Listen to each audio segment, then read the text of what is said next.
opportunities for funding to be used for the rest of the road. And we have been talking to government about particular businesses that could actually provide that technical support, that infrastructure support. So yes, we're ongoing discussions.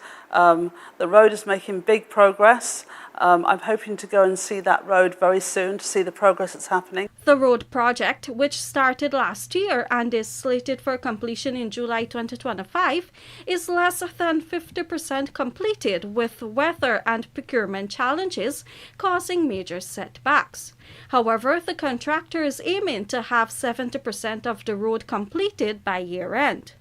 Earlier this year, the UK Export Finance almost tripled its risk appetite for Guyana, allowing for both the government and the local private sector to access funding. According to High Commissioner Miller, there are several proposals already being considered under this mechanism. Yeah, we have a number of proposals that we're looking at the moment, so it's very exciting. As you say, we increased our UK risk appetite for Guyana market from £750 million to £2.1 billion earlier this year. At the moment, we have one major investment, that's the Maternal and Child Hospital at Ogle. And there are many other opportunities we're discussing at the moment, both with the private sector and with government. So at the moment, nothing else has been announced, but we have a number that we're discussing with at the moment. Significant progress has been made at the Guyana Pediatric and Maternal Hospital at Ogle, East Coast Demerara. The UK funded $31.9 billion 256-bed hospital is expected to be completed by the final quarter of 2025. Reporting for the Evening News, Fanu Manakchand. On Monday, President Dr. Irfaan Ali commissioned the Northwest Secondary School in Mabaruma, Region 1, which was constructed to the tune of $346.2 million. The educational facility was destroyed by fire back in 2021. More in this Trishelle Sobers report. The modern facility, which replaces the original school destroyed by a devastating arson attack in 2021, now boasts 20 spacious classrooms, 3 fully equipped science laboratories, and 2 modified lift classrooms for special needs education. The new $346.2 million Aruka investment constructed Northwest Secondary School will cater for over 500 students from Matthews Ridge, Red Hill, Whitewater, St. John's, Thomas Hills, and Mabaruma Settlement, among other riverine communities. During his address at the commissioning ceremony, President Dr. Irfaan Ali stated that the school would be a transformational force at the individual and community levels by upskilling 520 students with the scientific expertise needed to expand Guyana's economy. And we are not stopping at this. We want to ensure that every teacher in the hinterland must have the ability to become a trained teacher from right where you teach. And every teacher in the hinterland who is a trained teacher must have the opportunity to become a trained graduate from right where you teach. So it's not only the investment in increases in ROI and increases in salaries and benefits. It's investment in your personal welfare. It's investment in making you more competent. It's investment in making you more valuable. It's investment in making you more competitive. It's investment with a human face. And these are the investments that are important for us. Meanwhile, Education Minister Priya Manikchand announced the expansion of the school in 2025.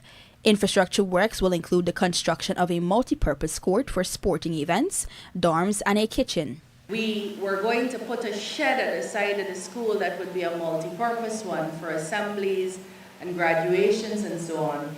But now that I see this one, I'm kind of liking this a lot, and I'm thinking that at the side of the school we'll put a multi-purpose court where your children can play various types of sport, and we'll get the region to build a shed right here that allows for assemblies and graduations and so on. So this is not the end of us. This is a good indication that we love you, but it's not the end of us. I promise you that whatever we say we will give to you, you will get that and more through the Ministry of Education, through the Ministry of Housing and Water, through the Ministry of Local Government, through the Ministry of Amerindian Affairs. It's all of us coming at you all the time. On September 24, 2021, the Northwest Secondary School was destroyed by fire, which the Guyana Fire Service ruled as an act of arson. It was reported that a security guard in the guard hut was on his cellular phone when he heard 3 loud explosions. The sounds emanated from a room on the second floor of the eastern side of the building. Checks were made, and he observed the room engulfed in flames, which rapidly spread to other parts of the structure. Trishelle Sobers, Evening News. We now report that oil giant ExxonMobil and its partners in the Stabroek Block have set aside $60 billion for decommissioning purposes. The consortium has also indicated its willingness to work with the ruling administration to establish an independent decommissioning fund of its own. Here are the details. During a recent press conference, ExxonMobil Guyana President Alistair Rutledge was asked about funds it has set aside for decommissioning purposes. Decommissioning, the removal of oil-producing installations from in development at the end of its life cycle, is catered for in the Stabroek Block PSA. According to Rutledge, Exxon and its Stabroek Block partners have, as of 2023, put aside $60 billion that will ultimately be used for decommissioning. He also expressed his company's commitment to aid the government in setting up independent decommissioning funds of its own. To date, or at least year-end 2023, 60 billion Guyana dollars had been set aside on a cumulative basis ultimately for decommissioning site restoration. Currently those funds are held independently by the 3 Stabroek Block co-venturers, but we're very much aware that under the Petroleum Activities Act of 2023 that the government would like to establish decommissioning funds that would be separate in order to have those funds kept independently, in order to have the confidence that the funds will be available when needed and for the intent that they were set aside. We'll be happy to work with the government on the establishment of those, what are the rules, ensuring that all the international best practices are applied. Rutledge explained the process behind these funds, as well as the importance of keeping them insulated and ready for their intended purpose when needed. So generally what happens with these funds is they're set up in some independent way, because one of the things that we've seen in some countries is sometimes the funds are pulled early for other purposes. So for the security of the nation to know the funds are available, you want to set it up independently, with government oversight, of course, but ensuring that it's in a secure place and is invested wisely, low risk, but gaining some form of return. ExxonMobil Guyana is the operator of the Stabroek Block and holds 45% interest. Meanwhile, its other partners are Hess Guyana Exploration Limited, which holds 30% interest, and Sinnock, which holds the remaining 25% interest. Gerald Bryan, The Evening News. We now report that during Monday's sitting of the Public Accounts Committee, PAC, the Region 7 administration was grilled on retaining the money raised from special projects in a special account rather than being turned over for depositing into the Consolidated Fund.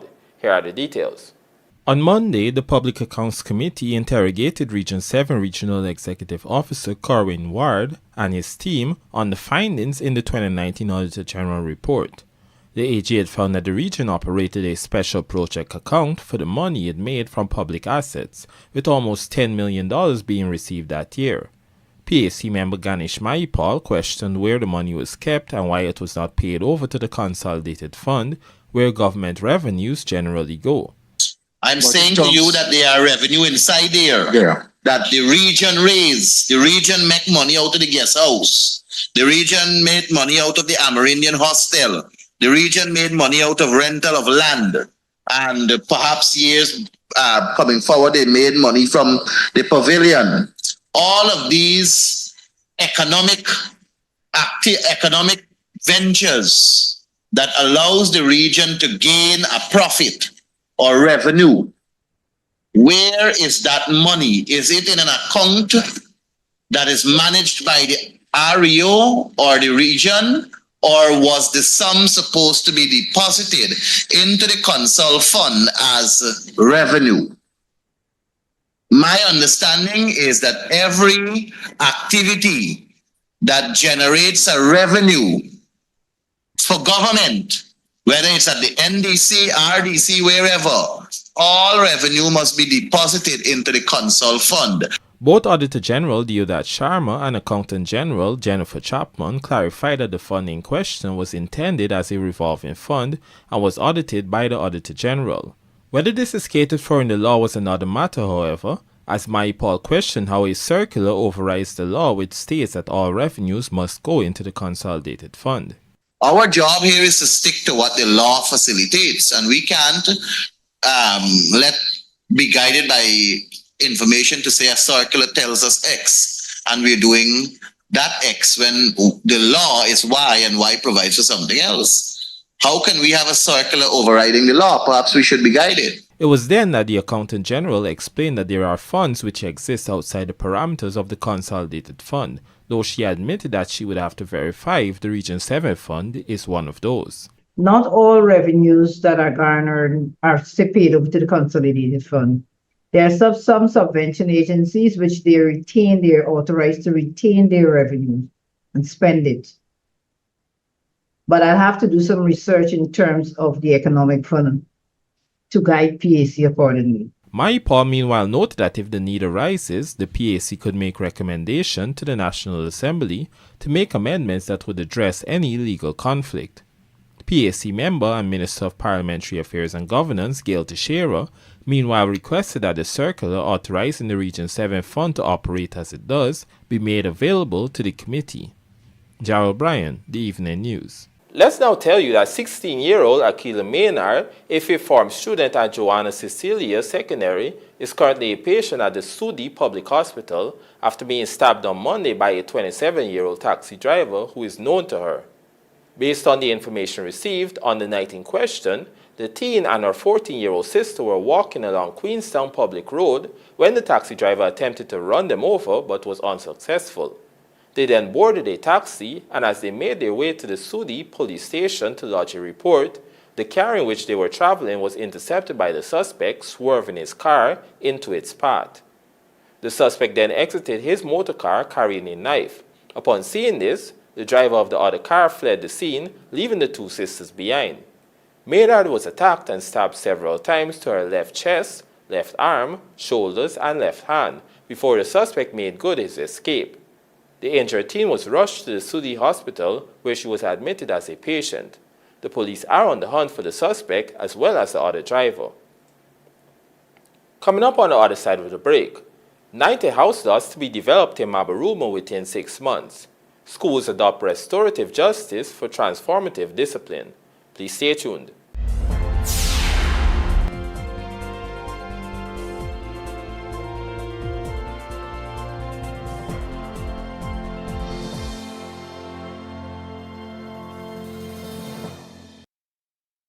Guys, I think I'm in love! Wow! Yeah, I was looking at you too. What? What are you talking about? I'm in the tiles. Where did you get them? Oh, Mima Decor. Obviously the best tile store in Guyana. Come, let me take you there. My kitchen, my bathroom, my floors. Mima Decor has everything. And the prices are great too. So, yeah, I want to have a date now. We can build on that.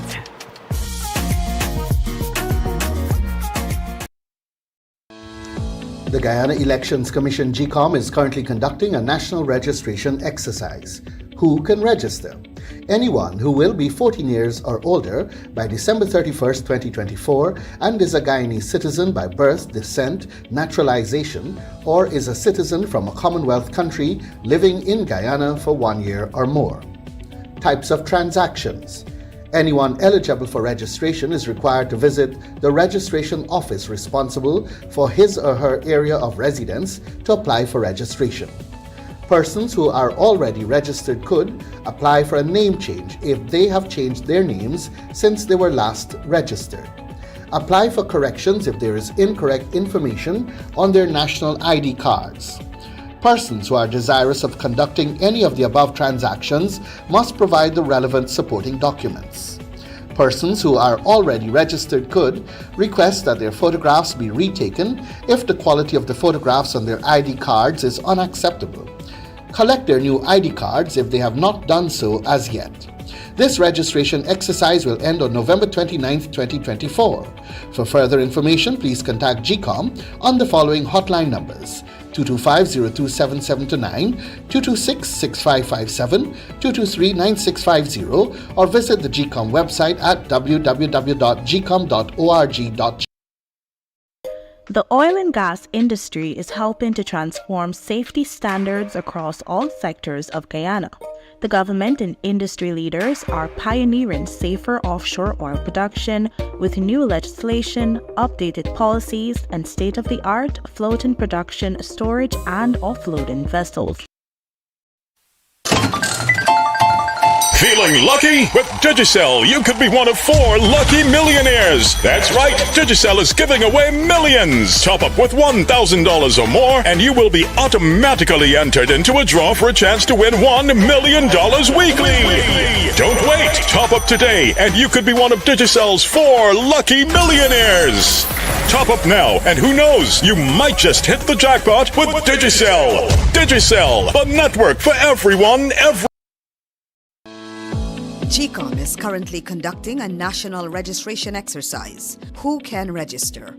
Anyone who will be 14 years or older by December 31, 2024 and is a Guyanese citizen by birth, descent, naturalization, or is a citizen from a Commonwealth country living in Guyana for 1 year or more. It is the civic duty and legal responsibility of all persons who meet the eligibility requirements to apply for registration. By doing so, you will be ensuring that you are issued a national identification card and be included in the official lists of electors for future elections, providing you meet all eligibility criteria. Persons could be prosecuted, fined, or even sent to prison for failing or refusing to apply for registration. This registration exercise will end on November 29, 2024. For further information, contact GCOM on 225-027729 or visit the website www.gcom.org.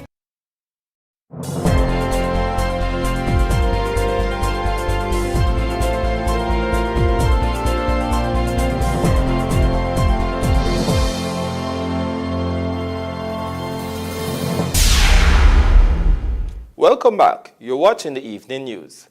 Preliminary work on the reconstruction of the US $161 million SOESDYKE-LINDEN highway has commenced, with Public Works Minister Juan Edghill indicating that progress is being made as it relates to the mapping exercise for the highway's geometric improvements. Trisha Sobers has the details in this report. The contract for the SOESDYKE-LINDEN highway was awarded to NAMLCO Construction Services of Trinidad and Tobago and Guyanese firm Guy America Construction Incorporated back in August. The upgrading of the SOESDYKE-LINDEN highway involves the reconstruction of 2 lanes, 10 bridges, and 6 culverts with improved design quality and standards.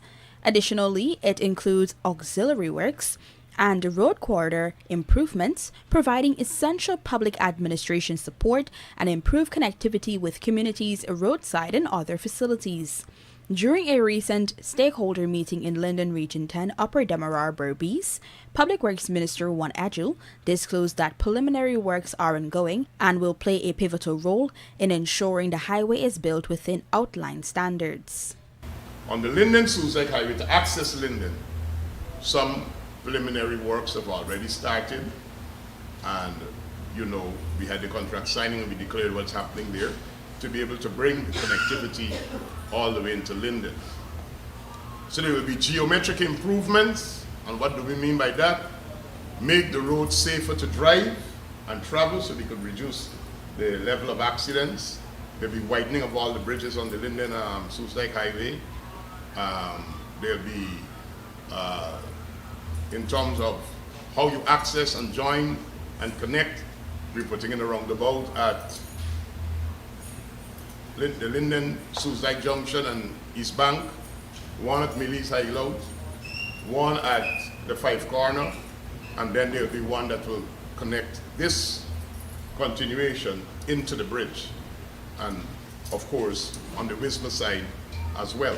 The minister added the works ongoing will also ensure that the highway aligns with government's road connectivity plans for Guyana, which include expanding the productive capacity of the country, boosting land availability, and opening up new areas for a multifaceted investment portfolio.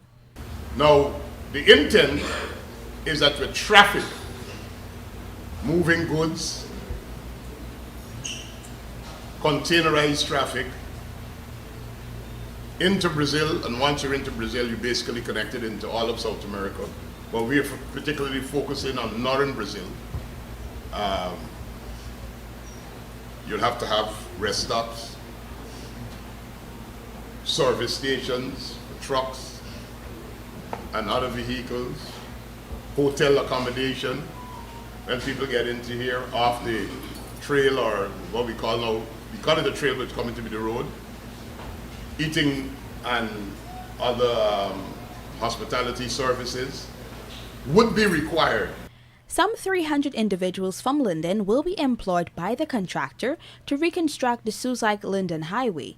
To ensure the project stays on track with little to no delays, the government has acquired the services of an international consultant, Abshik Engineering of Kuwait, to work in collaboration with CB and Associates Incorporated. President Ali, during his address at the sod turning ceremony, assured the Lindeners that their region will continue to see massive investments, including the 121 kilometers Linden-Mabura Hill Road that is being built for US $190 million. Trishelle Sobers, Evening News. A 17-acre plot of land was identified in Mabaruma, Region 1, for the construction of 90 residential houses. Michael Henry has more in this report. In a move to eradicate the scarcity of house lots within the Mabaruma Township, some 85 to 90 house lots will become available within 6 months. This announcement was made by President Dr. Irfan Ali on Monday during a visit to the area. According to the head of state, work is expected to commence soon. One of the needs that we identified in Region 1, Mabaruma area, is a need for housing lots. So the Minister Colin Crowell and the team they were tasked with coming up, finding land, because in Mabaruma we have very limited land available. To have at least 100 house lots, because we have about 100, how many in the system? 154 in the system. Within 6 months we will revisit the site to show you what we will do within 6 months. Part of what the ministry will be doing too is exploring with the community and its prospective allottees whether they want to come into the building system or just the house lots. In the building system, of course, we achieve economies of scale, and through the economies of scale, we're able to reduce the cost of construction. On this note, he stated that the design layout is already out. So we have the what you call the preliminary block plan, and from that preliminary block plan, the Ministry of Housing will have already completed the design layout. Now we are hoping to get as much as 85 to 90 house lots from this development, this 17 acres. So I just want, so this is a beautiful example to show you how we start. And in 6 months, we'll be back here so that we can demonstrate to you how development takes place. Meanwhile, Housing and Water Minister Colin Crowell reiterated that works on the new housing development will commence this year. Land is very much scarce in Mabaruma sub-region, and even for government facilities, sometimes we have to acquire from the private persons that own. So this land here, we have already done the design, and immediately we'll start engaging in addition to what the President said, but from the physical side, we want to start the work this year. And Mabaruma itself is growing, Mr. President. We have invested a lot of facilities here, including the court for expansion on immigration too. So we have a lot of persons too who are looking for occupancy, and they've outgrown where they are in the region. And similarly, we'll be doing in Region 1. We'll be also moving to Ornock on the other side at Port Kaituma for further development. During this development, There will be a special effort to preserve the ecosystem by keeping the large trees within the area. Michelle Henry, The Evening News. Schools across Guyana are on the cusp of a significant transformation as the Legal Affairs Ministry, in collaboration with the Education Ministry, launches a nationwide initiative to implement restorative justice practices within the education system. Luana McAllister has the details in this report. This program, organized by the Restorative Justice Center, focuses on implementing restorative methods in schools throughout the 10 administrative regions. As such, welfare officers and counselors are being trained for 2 days at the Guyana Police Force Training Center in Ivlery, Georgetown. The initiative focuses on integrating restorative justice principles into classrooms as a constructive alternative to traditional disciplinary methods such as corporal punishment. This marks a shift towards addressing conflicts through empathy, community involvement, and constructive dialogue, moving ahead from punitive responses like expulsion and suspension that often fail to address the root causes of behavioral issues.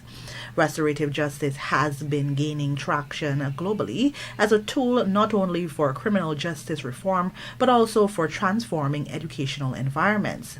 Permanent Secretary Administration at the Ministry of Legal Affairs, Adele Clark, explained more about the training. To reduce the over-reliance by the criminal justice system on custodial sentences and also to reduce the overuse of pre-trial detention. Under the project, the foundation was laid for the restorative justice practices to become an alternative to custodial sentencing for minor offenses in our criminal justice system through the development of relevant structures and processes. Given that the project is ending, institutionalizing RJ, which is restorative justice, falls under the purview of the Attorney General's Chambers and the Ministry of Legal Affairs. The government of Guyana is committed to strengthening the national trust to improve justice outcomes by infusing a more timely, affordable, and people-centered resolution method in dispensing justice. She added that restorative justice officers will be deployed in all 10 administrative regions. In these initial stages of the expansion, there is a need for sensitization and awareness among our citizens and the training of key stakeholders, such as this august group here today of school welfare officers and school counselors. Your role in understanding and implementing the system of restorative justice is pivotal.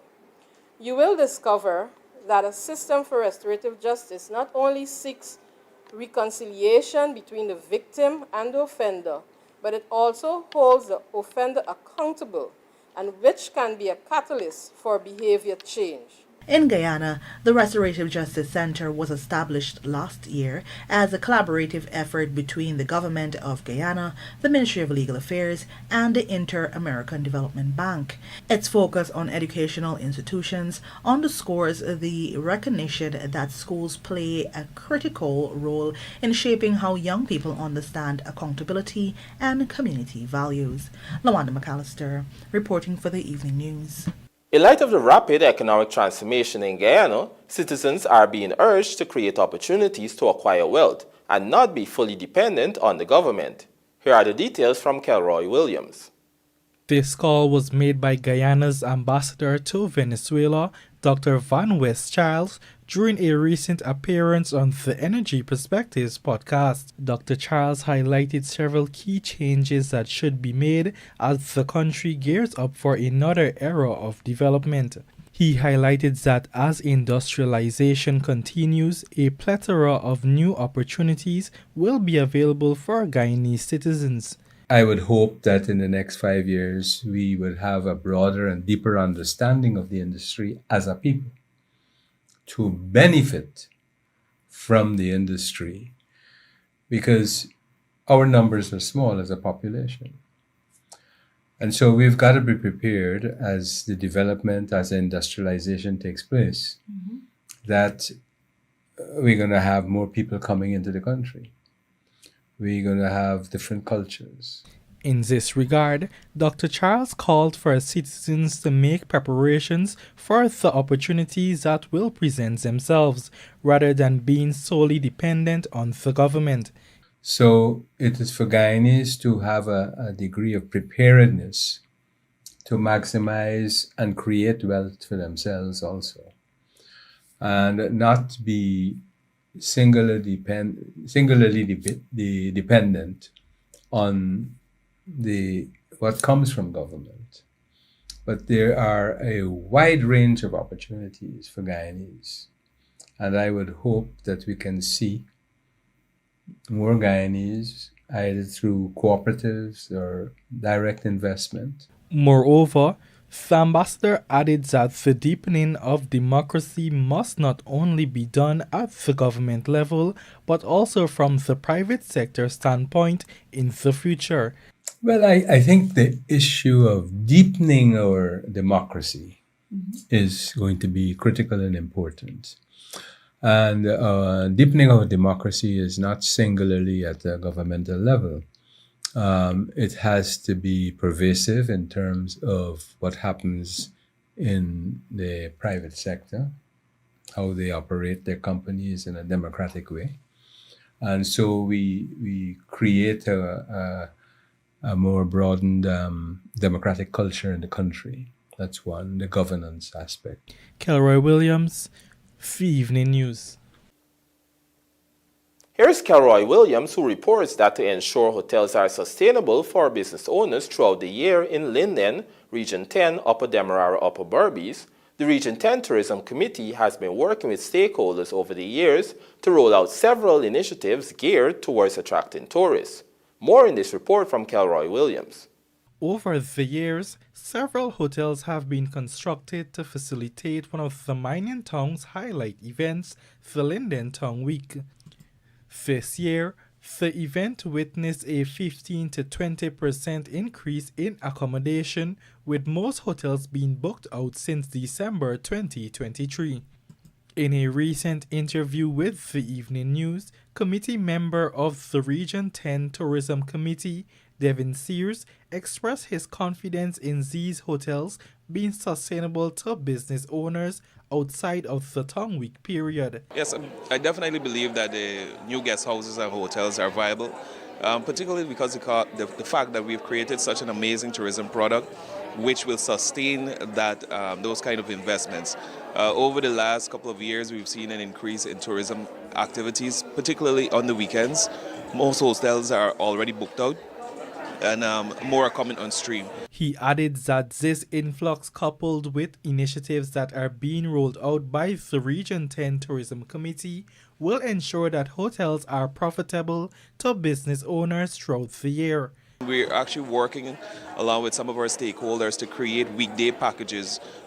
So whenever a tourist decides to visit Linden, let's say a Tuesday, you can go to karaoke at Five Corner, you can go have maybe brunch at Colfin's and stay at a really good hotel and maybe travel back the next day. So we're working on those weekday packages as we speak. Moreover, Sears highlighted that similar investments are also being made to improve the hospitality sector in the region.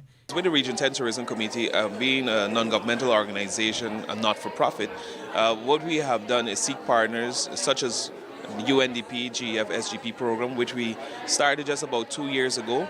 And a part of that program, there were various capacity building training that happened. And then under the Greater Guyana Initiative, which is funded by EXXON, Hess, and CNOC, we were able to take part in, initiate and also facilitate various trainings ranging from customer care, entrepreneurship, even to basic making of food. So there are many more trainings that are going to come on board. Now this is important because you might have the most fanciest, if I may say, facility, you have a gorgeous building, but customer care particularly is what draws potential customers to come into your business and to enjoy whatever has to be offered. Kelroy Williams, The Evening News. And now for a look at the bridge reports. The Demerara Harbour Bridge will be closed to vehicular traffic on Wednesday, October 16, 2024 at 3 hours 30 for a period of 1.5 hours. Meanwhile, the Berbice Bridge is scheduled to be closed to vehicular traffic at 15 hours 20 on Wednesday, October 16, 2024, also for a period of 1.5 hours. And now the local stock exchange market, compliments of Gassi.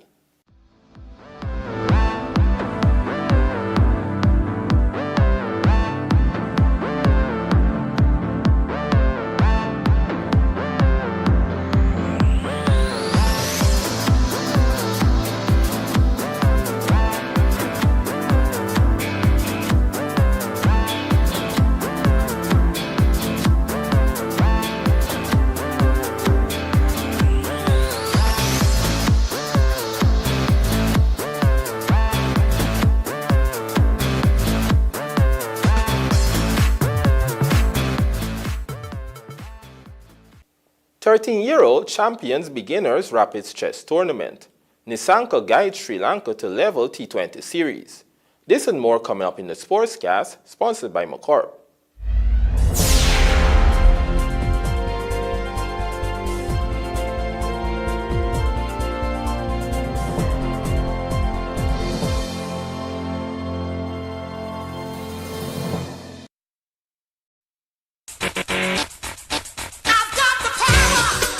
Get the perfect collection of Stanley hand tools today from Sylvie's Variety Store. Quality and reliability in the palm of your hands. From wrenches, measuring tapes, hammers, saws, socket sets, and screwdrivers. With constant perfection in designs and quality, we update our stock to get you the latest product line.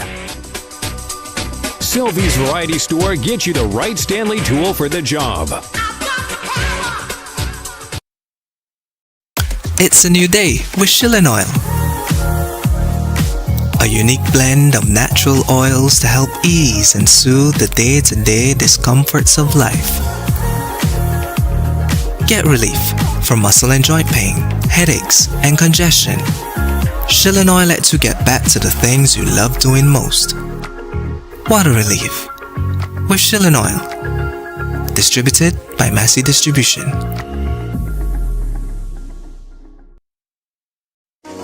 Need quality electrical or hardware supplies for domestic, commercial, and industrial usage? Visit SPR Enterprise. We stock a wide variety of tools, transformers, connectors, cables, line hardware, and control products at competitive prices. Check us out for brands such as Square D, Eaton, Fluke, Klein, and 3M. We are located at 45 Brick Dam, Georgetown, or call us on 223-5699, 223-5687, or WhatsApp 639-7193. SPR Enterprise, your single source for quality electrical products. Feeling lucky? With Digicel, you could be one of 4 lucky millionaires. That's right, Digicel is giving away millions. Top up with $1,000 or more, and you will be automatically entered into a draw for a chance to win $1 million weekly. Don't wait. Top up today, and you could be one of Digicel's 4 lucky millionaires. Top up now, and who knows, you might just hit the jackpot with Digicel. Digicel, the network for everyone, every